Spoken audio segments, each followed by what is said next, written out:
Steve Ryder here. My selection's on Thursday the 4th of March. The first coming in the 220 at Clonmel is Avellino at evens. The Dermot McLaughlin trained mare returns from 405 days off the track to finish third on her chasing debut at Fairyhouse last month. She's previously rated 116 over hurdles, but probably would have beaten the 136 rated Tungeia and 131 rated Fakir last time if she hadn't blundered at the last fence.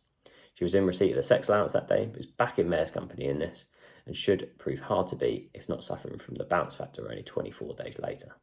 Her biggest danger looks to be the chasing debutant Pete DeBell, who's also rated 116 over hurdles, but hopefully the chasing experience last time of Avellino can mean she can get off the mark at the second attempt. Second selection comes in the 405 at Clonmel and it's Western Boy at 11-4.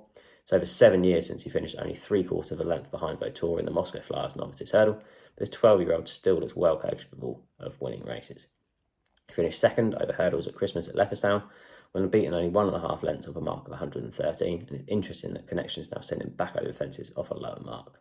He's rated 104 over fences, so looks well handicapped back in that discipline, and he ran well behind Chatham Street Lad at Ballinrobe over fences in October, despite being hampered during the race.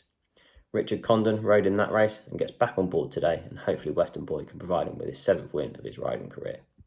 Finally, bonus selection for our YouTube listeners comes in the 140 at Southern, and it's Mr. Excellency at 11-8.